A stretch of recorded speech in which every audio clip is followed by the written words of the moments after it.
PLH Direktur Penyidikan, yang saya hormati rekan-rekan jurnalis yang telah hadir di ruang konferensi pers Gedung Merah Putih Komisi Pemberantasan Korupsi.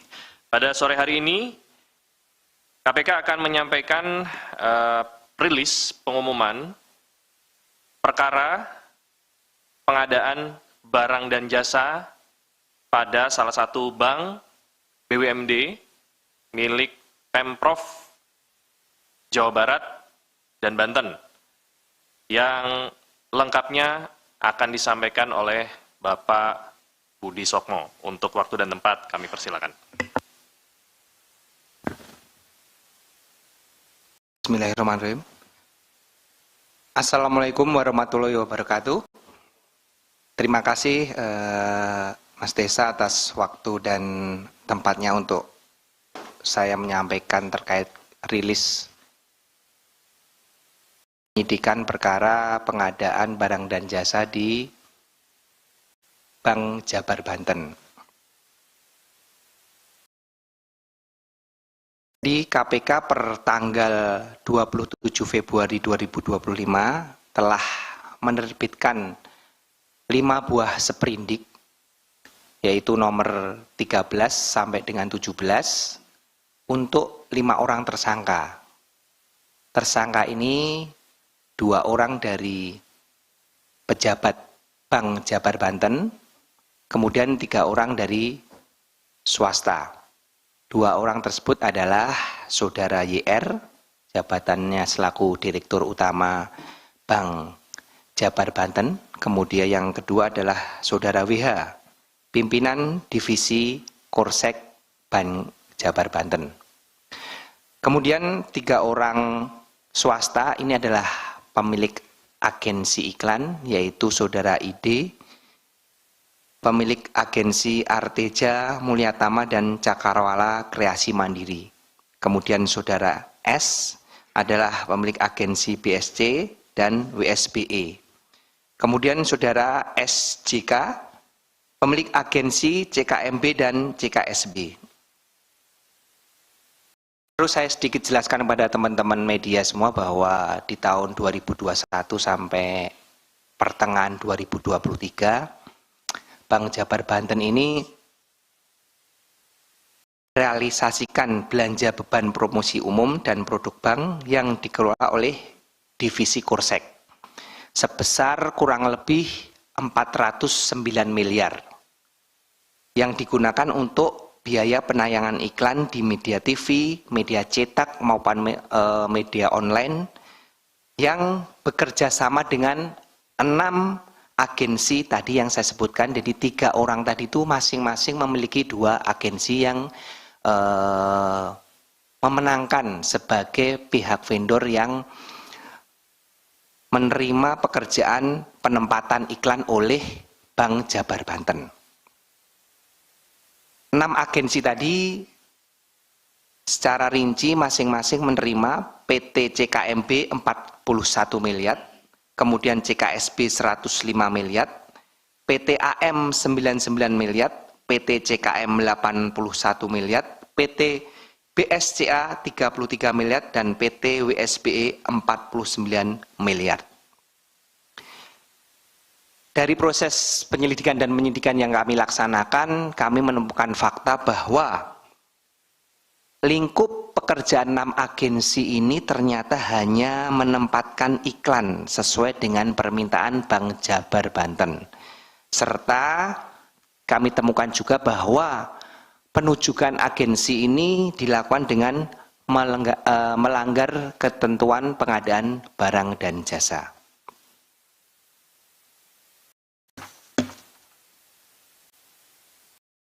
Kemudian dari proses penempatan yang dilakukan oleh 6 agensi tadi, seperti biasa modus terhadap pemakaian uang tersebut dilakukan dengan tidak kesesuaian antara pembayaran yang dilakukan oleh BJB ke agensi dengan agensi kepada media yang ditempatkan iklan tersebut. Jadi dari 409 tadi yang ditempatkan dipotong dengan pajak ya, kurang lebih nanti jatuhnya 300 miliar. Hanya kurang lebih seratusan miliar yang ditempatkan sesuai dengan real pekerjaan yang dilakukan. Itu pun kami belum melakukan tracing secara detail ya terhadap kurang lebih 100 miliar tersebut. Namun yang tidak real ataupun fiktif kurang lebih jelas sudah nyata sebesar 222 miliar rupiah selama kurun waktu 2,5 tahun tersebut. Adapun penggunaan uang tersebut memang di BJB ini ada suatu dari hasil penyidikan yang kami laksanakan kebutuhan-kebutuhan yang non-budgeter. Jadi Dirut Bank Jabar yaitu Saudara IR bersama-sama Saudara Widi ini melakukan kerjasama dengan agensi tersebut untuk bersepakat bagaimana untuk memenuhi dana non-budgeter tersebut. Akhirnya dibuatlah tadi suatu penempatan iklan yang sebenarnya PT BJB itu bisa langsung menempatkan ke media, namun digunakan pihak agensi guna mengambil sejumlah uang tadi di 2,5 tahun kurang lebih 222 miliar. Adapun beberapa PMH yang telah kami temukan terhadap perkara ini adalah Saudara YR selaku Dirut bersama-sama dengan Widi Hartarto yang di sini adalah dia PPK-nya terhadap proses pengadaan barang dan jasa penempatan iklan tersebut, mengetahui dan memang sengaja menyiapkan agensi-agensi tersebut untuk memenuhi kebutuhan dana budgeter sehingga penunjukan mereka pun tidak sesuai dengan peraturan yang berlaku di internal Bank Jabar Banten terkait dengan pengadaan barang dan jasa. Kemudian Dirut dan PPK mengatur pemilihan siapa-siapa agensi yang memenangkan penempatan iklan tersebut. Di sini tentunya para agensi juga telah sepakat sehingga mereka bersama-sama dengan para pihak BJB yaitu Dirut dan kepimpinan divisi Kursek melakukan perbuatan merugikan keuangan negara. KPK dalam ini telah melakukan serangkaian upaya paksa yang telah kami laksanakan setelah surat penyidikan dikeluarkan, yaitu diantaranya terhadap kelima tersangka tersebut telah kami lakukan pencegahan, kemudian kami juga telah melakukan penggeledahan di beberapa tempat yang kami duga terdapat barang bukti terkait dengan perkara dimaksud. Kemudian tentunya kami melakukan penyitaan barang bukti dalam rangkaian proses penggeledahan yang telah kami laksanakan. Itu saja yang bisa kami sampaikan terkait dengan perkembangan penyidikan perkara pengadaan barang dan jasa di Bank Jabar Banten. Silakan rekan-rekan media yang akan memberikan pertanyaan, namun saya rasa cukup 3 atau 5 maksimal ya Pak Tesa untuk pertanyaannya. Silakan nanti Pak Tesa diatur. Terima kasih. Wassalamualaikum warahmatullahi wabarakatuh. Waalaikumsalam. Terima kasih Pak. Sebagai tambahan rekan-rekan sekalian, disampaikan bahwa pada tanggal 28 Februari tahun 2025 KPK telah mengeluarkan surat keputusan nomor 373 tahun 2025 tentang larangan bepergian ke luar negeri terhadap 5 orang berinisial YR, WH, IAD, SUH, dan RSJK. Untuk diketahui bahwa per tanggal 27 Februari 2025, penyidik KPK telah mengeluarkan surat perintah penyidikan dugaan tindak pidana korupsi dalam pengadaan barang atau jasa pada PT BPD Jawa Barat dan Banten untuk tahun anggaran 2019 sampai dengan 2024. Proses penyidikan saat ini sedang berjalan dan KPK telah menetapkan 5 orang tersangka. Kerugian negara pada perkara ini dalam proses penyelidikan sebesar kurang lebih 250 miliar. Larangan bepergian ke luar negeri ini dilakukan oleh penyidik karena keberadaan yang bersangkutan di wilayah Indonesia dibutuhkan dalam rangka proses penyidikan. tindak pidana korupsi sebagaimana tersebut di atas dan berlaku untuk 6 bulan ke depan. Demikian rilis tambahannya. Dipersilakan bagi rekan-rekan yang ingin bertanya untuk perkara yang baru saja disampaikan. Silakan Mas Chandra. Ya, mau nanya soal keterlibatan dari mantan Gubernur Jawa Barat Ridwan Kamil dalam kasus ini apa? Kenapa KPK mencari bukti di rumah dia beberapa waktu lalu? Terus yang kedua, apa yang diambil oleh KPK dari kantor BJB Bandung saat melakukan penggeledahan beberapa waktu lalu? Terus apakah memang tidak ada keterlibatan dari Gubernur BJB ini kan sahamnya dikuasai oleh Pemda kan? Nah, apakah bisa KPK menerapkan pasal yang memperkaya orang lain kepada pejabat-pejabat di Pemda? Itu aja. Oke. Baik, terima kasih Mas Tesa dan Mas Budi. Izin saya Fadil dari Wartawan Kumparan. Pertama, yang ingin saya tanyakan adalah tadi disampaikan terkait dengan kebutuhan dana non-budgeter. Itu apakah bisa didetailkan terkait kebutuhan dana non-budgeter itu apa saja? Apakah termasuk juga dana yang mungkin diduga diterima oleh mantan Gubernur Jawa Barat Ridwan Kamil? Dan apakah dari tim penyidik KPK bakal mengusut terkait dengan penerimaan dana non-budgeter itu termasuk dengan mungkin yang diduga diterima oleh Ridwan Kamil. Terus pada perkara ini kan juga menyambung pertanyaan dari Bang Chandra sebelumnya. Sebelumnya KPK kan juga menggeledah rumah Ridwan Kamil yang di Bandung gitu. Nah, dalam perkara ini statusnya Ridwan Kamil itu apa gitu. Dan selanjutnya kenapa yang menjadi lokasi awal geledah terkait dengan perkara BJB ini rumahnya Ridwan Kamil gitu. Dan terakhir kapan KPK akan melakukan pemeriksaan terhadap Ridwan Kamil atau yang bersangkutan. Terima kasih. Ya. Assalamualaikum warahmatullahi wabarakatuh, Mas Busok, Mas Jubir. Saya Sabir, ada beberapa yang saya mau tanyakan dari penjelasan Mas Budi Sukmo tadi. Pasal yang diterapkan belum disampaikan. Kalau kami menduga, ini ya, bahwa pasalnya 2 ayat 1 atau pasal 3, junto pasal 65 ayat 1 ke 1 KUH pidana, atau junto pasal 65 karena perbuatan berlanjut. Nah, tetapi apakah benar pasal yang disangkakan demikian gitu? Karena ini penting untuk kemudian kita menentukan konstruksi perkaranya. Itu pertama. Yang kedua, soal tadi ada perbedaan sedikit ya, bukan sedikit, cukup signifikan penjelasan Pak Mas Budi Sukmo dengan Mas Tesa. Selisihnya 220 miliar, kerugian negara 250. Nah, kan ada selisih 30 M nih, yang dilap 30 miliar siapa nih? Ya, itu yang pertama, perlu di-clearkan dulu nih, ini mana yang kemudian, apakah kemudian yang 30 miliar itu menjadi keuntungan yang diterima oleh 5 orang itu, karena kemudian kan tentu dalam pasal kerugian negara itu ada kickback, ada penerimaan itu pertanyaan ketiga. Keempat, turunan dari pasal ini dan jumlah kerugian negaranya, tentu dengan jumlah kerugian yang sangat besar, taruhlah kita sebut 200 miliar lebih lah gitu ya, karena persisnya secara persis kan belum disampaikan.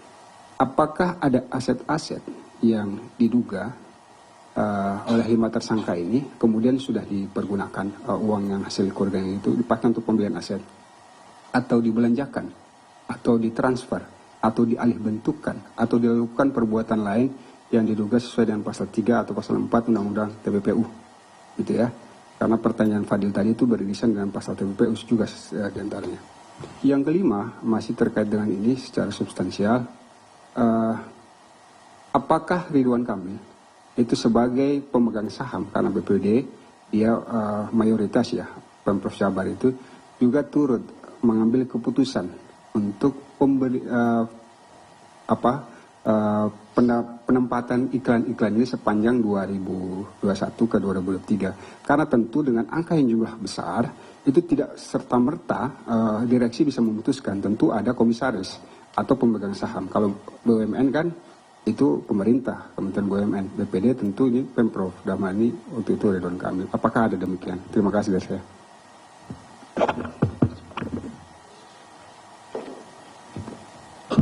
Tes, ya untuk nambahin aja. Pertanyaan saya simpel aja. Pertama belum dijelaskan apa urgensi iklan itu. Kenapa segitu besar sehingga harus menggunakan iklan itu? Terus kemudian belum dipaparin.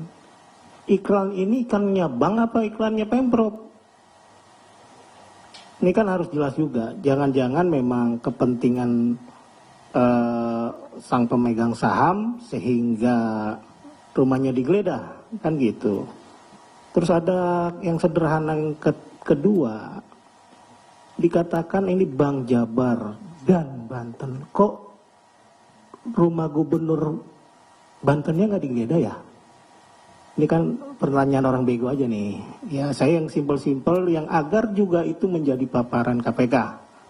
Yaitu pertanyaan artinya bahwa yang pertama itu ada inisiatif atau atas perintah bahwa urgensi dari iklan itu apa sih, sebegitu pentingkah harus ngiklan dengan biaya 409 miliar misalkan, atau memang bisa dipaparin nggak sih contoh iklannya apa gitu loh. Kalau cuma bank-bank doang, gambar bank, dia ngapain segitu besar gitu loh.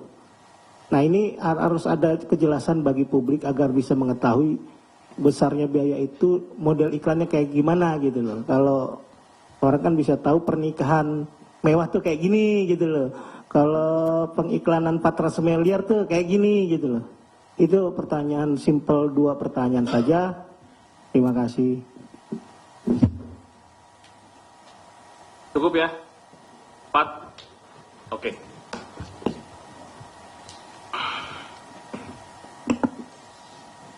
Terima kasih. Saya akan jawab satu persatu pertanyaan dari rekan-rekan jurnalis. Pertama dari Mas Chandra nih, ada semuanya bertanya terkait dengan ini. Apa sih keterlibatan RK sehingga tempat pertama kali yang digeledah adalah rumahnya RK. Kami KPK dalam melaksanakan upaya paksa penggeledahan tentunya ada petunjuk-petunjuk sebelumnya yang telah kita dapatkan. Sehingga kami melakukan penggeledahan terhadap beberapa tempat. Dan pada saat itu memang secara random adalah satu keputusan saya selaku Kasatgas yang menangani perkara tersebut. Siapa yang prioritas pertama saya geledah adalah memang rumahnya saudara RK. Karena memang itu adalah hal yang terpenting yang akan kami lakukan pertama kali. Itu adalah salah satu teknis kami penyidikan yang mungkin tidak bisa dijelaskan secara detail di sini. Kemudian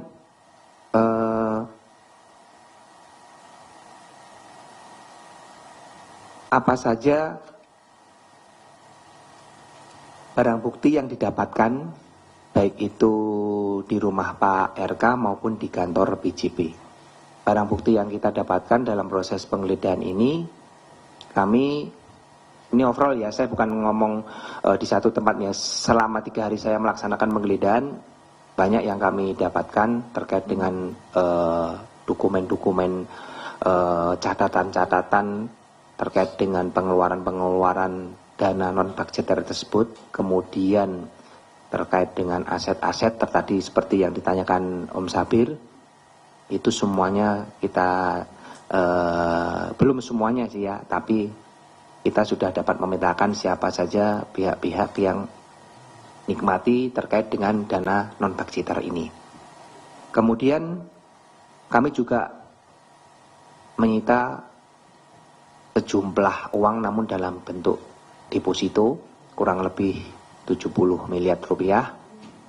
Kemudian ada beberapa kendaraan roda 2 maupun roda 4. Kemudian aset tanah, rumah, bangunan juga sudah kita lakukan penyitaan dalam proses ini yang kami duga tempusnya maupun perolehannya berkesesuaian dengan perkara yang sedang kita tangani.